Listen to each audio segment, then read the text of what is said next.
Hey, my name's Bryan, and if you work in the mobile marketing industry, then you know about Apple's iOS 14 privacy updates that were announced in June.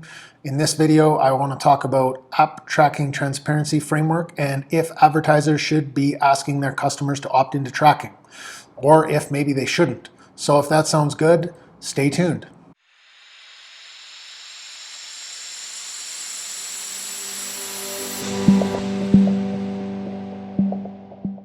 As you know, in June of this year, Apple announced updates in iOS 14 around customer privacy, mostly specifically around ad tracking and the app tracking transparency framework. Now, it was I don't want to say it was an interesting move. It was an obvious move. I think the ad industry as a whole saw it coming, and now there's a bunch of challenges when it comes to marketing attribution. And the biggest challenge that I see for advertisers is if they should be asking customers to opt in to tracking. Now, what really it gets me very interested in this whole topic is around everyone celebrating Apple and all the privacy updates they make. And then we turn around and say, well, that's great. Congratulations, Apple. Good job on the privacy updates. Oh, but how can I get my customers to opt into tracking? How can I persuade them to make sure that I can collect their private information?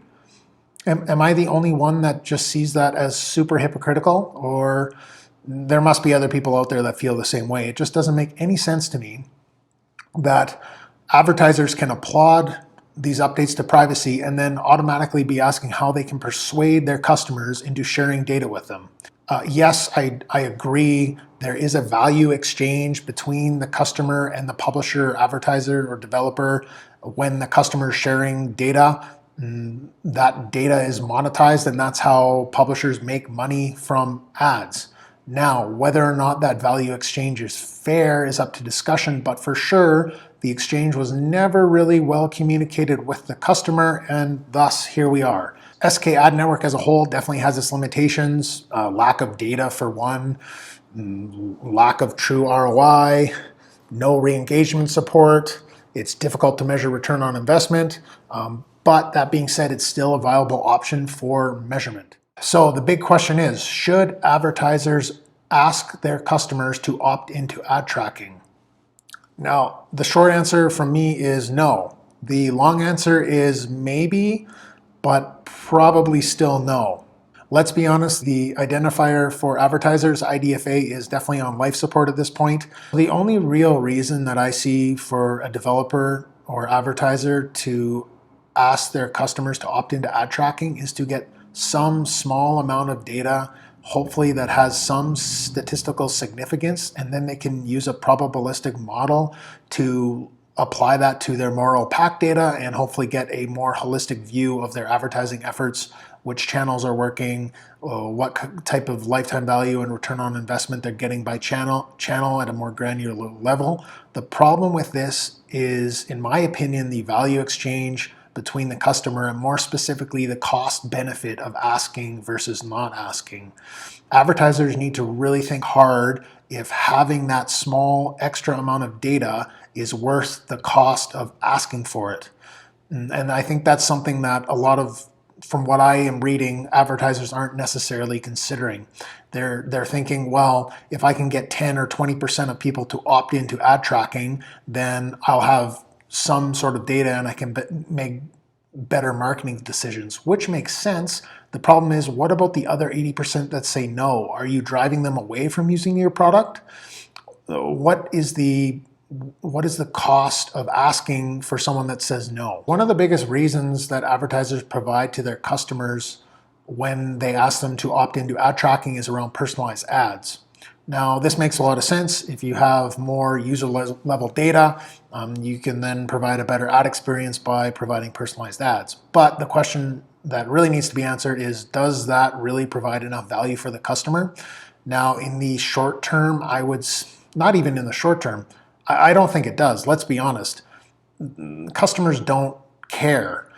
And I know it sounds harsh when I say that, but I really mean it. I think working in the advertising industry, we kind of live in this little bubble where we see things in our own echo chamber. So when we talk about personalized ads, to us that's really relevant, but maybe to the average consumer it isn't. So the perceived value for the customer, in my opinion, of what they receive from personalization just isn't there. It just doesn't exist. When Apple first made this announcement, I thought the answer was clear and obvious, that app developers would just simply have to gate content behind a paywall and ask customers politely to opt into ad tracking, because obviously more data means more value for the advertiser. But unfortunately, Apple squashed this.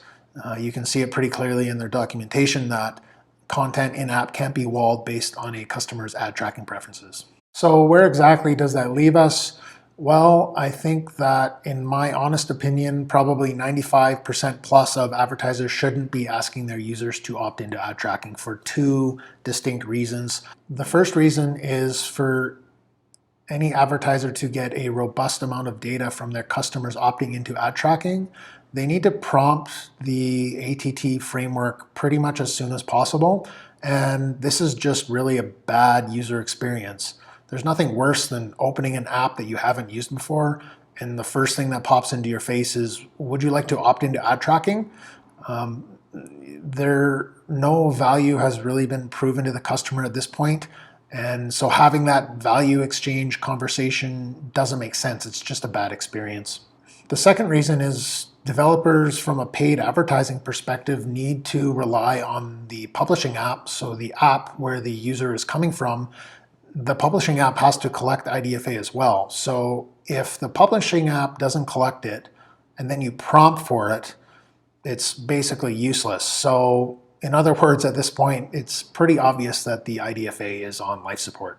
So at this point, in my opinion, it doesn't make sense to ask customers to opt in to ad tracking.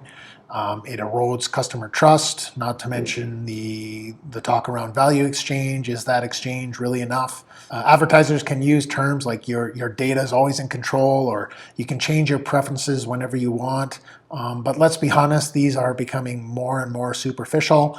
It just doesn't make sense. So if your monetization strategy relies completely on a free model that monetizes only with in-app advertising, then you definitely are going to need to rethink your monetization strategy. Now, I'm not going to dive into it too much in this video.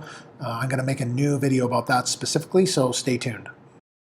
Let's talk a little bit about customer trust versus robust marketing data. And the question that I want to ask is, what actually matters more, having robust data or long-term growth through customer trust? Would you rather grow more with less data, or have less marketing data that actually ends up stunting long-term growth? Now, I know it's not an easy question to answer, and the answer is going to be different for everyone, but I truly believe that the advertisers and developers that skew towards customer trust are going to see better long-term results.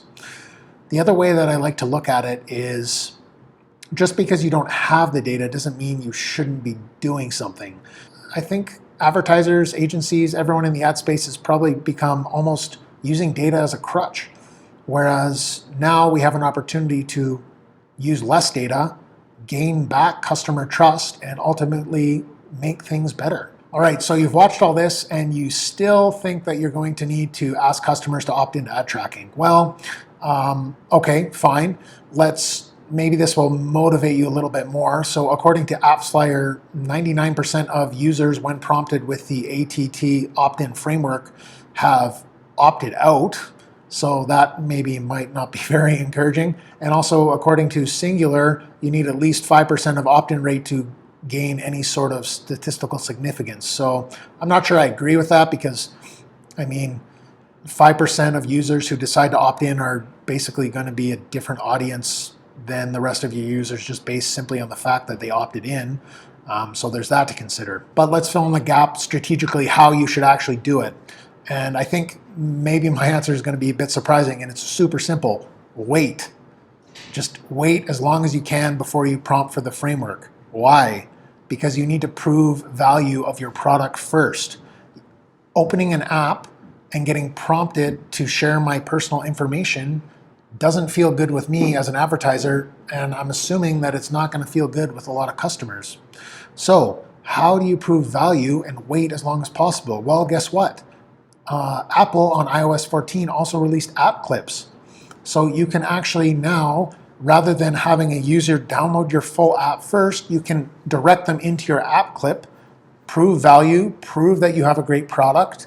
Then when they download and install your app, you can prompt them to opt into ad tracking in a less weird way. You can say, hey, your personalized data helps us gain more money from advertising, which supports our mission, which we know you like. Anyone that does say no, that's holding their personal information tight, at least they know that you've provided some value up front before asking. So them saying no, you're not necessarily driving them away from using their app. They're not feeling kind of gross about being asked for this information.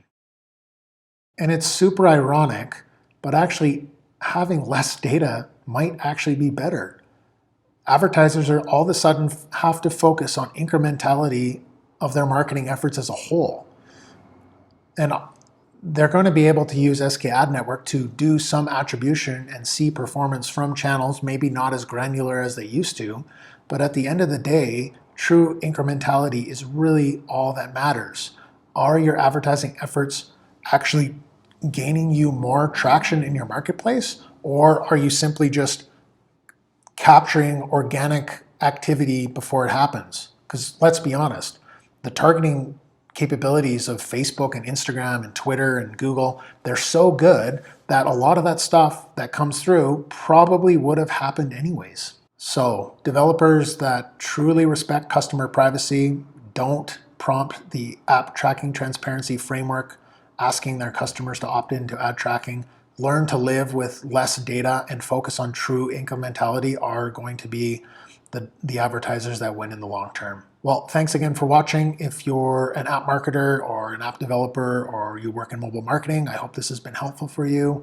Even if you don't agree with me, I hope at least it's just given you a different viewpoint and allowed you to consider things differently than maybe you would have.